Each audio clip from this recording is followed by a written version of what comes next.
Picture this. It's May 2nd, 2011. A team of Navy SEALs is hovering in modified Blackhawks over a compound in Abbottabad, Pakistan. They have 10 years of fragmented intelligence, scraps of phone calls, courier names, and satellite pings. To a human, it's a mess of noise. To a machine, it's a map. Rumor has it, one specific piece of software connected those dots. A software named after a mystical, all-seeing crystal ball from Lord of the Rings. Welcome to Palantir, the most secretive, controversial, and misunderstood company in Silicon Valley. For 2 decades, they were the spy tech firm that nobody could explain, funded by the CIA and used to hunt terrorists. But today, they've moved from the battlefield to the boardroom, and they're positioning themselves as the brain of the entire AI revolution. Wall Street used to hate them. They called them a consultancy masquerading as a tech company. Now, they're valuing them at nearly $100 billion.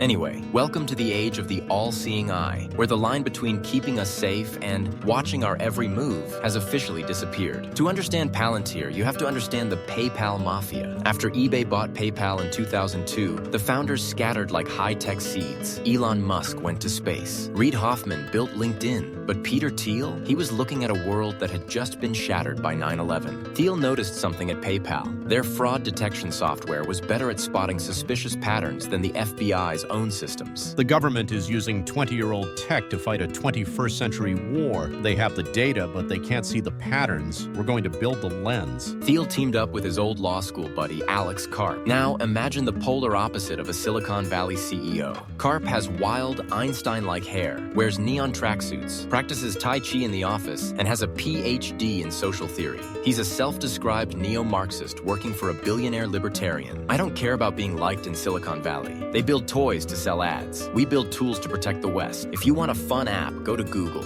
If you want to find a needle in a billion-dollar haystack, you come to us. But there was a problem. In 2004, nobody in the Valley wanted to touch spy tech. Investors thought it was too creepy, too difficult, and too slow. So Palantir turned to the one place that loved secrets, the CIA. Their venture arm, In-Q-Tel, dropped $2 million into the company. It wasn't about the money, it was about the access. Palantir's first product was named Gotham. Imagine a massive database containing everything: flight manifests, bank records, cell tower pings, DNA samples, and social media posts. Usually these stay in silos. The FBI doesn't talk to the CIA. The CIA doesn't talk to local police. Gotham broke the walls down. Wait, you're telling me this guy in Berlin sent money to a dry cleaner in DC who happens to be the cousin of a known extremist, and I can see this in 3 clicks? Not just see it. Gotham predicted where he's going next based on his past 3 years of behavior. Do you want the coordinates or not? By 2010, Palantir was the secret sauce for the US government. They helped convict Bernie Madoff by tracing his complex web of Ponzi schemes. They reportedly helped track down bin Laden. But working for the government is a slow grind. To become a titan, they needed the private sector. Enter Foundry. Palantir realized that a CEO at a Fortune 500 company has the same problem as a general in the army. They have too much data and no idea what it means. Airbus used Foundry to speed up the production of the A350. They combined data from the design team, the factory floor, and the suppliers. Suddenly, they could see exactly where the bottlenecks were before they happened. BP used it to monitor oil wells. Ferrari used it to optimize race strategy. But as the company grew,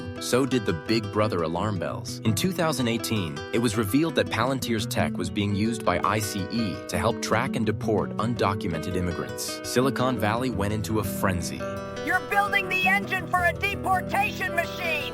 How do you sleep at night? We don't decide the policy. We provide the tools for a functioning state. If you don't like the law, change the law, but don't tell me that the government shouldn't have the best technology available to enforce it. Karp didn't back down. In fact, he doubled down. He moved the company headquarters from California to Colorado, basically giving a middle finger to the woke tech culture of the coast. Palantir went public in September 2020. It was a meme stock, darling. Retail investors, calling themselves Palantirians, piled in, convinced this was the next Microsoft. But then the math got ugly. For years, Palantir wasn't profitable. They were spending massive amounts on stock-based compensation, basically paying employees in shares to keep the lights on. Wall Street analysts started asking the uncomfortable question. Alex, your revenue is growing, sure, but your losses are staggering. You've been around for 17 years. When do you actually make money? Or is this just a subsidized science project for the Pentagon? We are playing a long game. We build the base today to own the future tomorrow. The world is getting more chaotic. Chaos is our friend. Then came 2023, the year the AI bubble finally gave Palantir the moment they had been waiting for. While Google and Microsoft were fighting over chatbots that could write poems about cats, Palantir launched AIP, Artificial Intelligence Platform. They didn't want to help you write an email. They wanted to help a commander on the battlefield use a large language model to deploy drones. AIP, show me the enemy's fuel depots within a 50-mile radius. Suggest the most efficient route for 3 drones to neutralize them while avoiding anti-air batteries. Generating route. 3 options identified.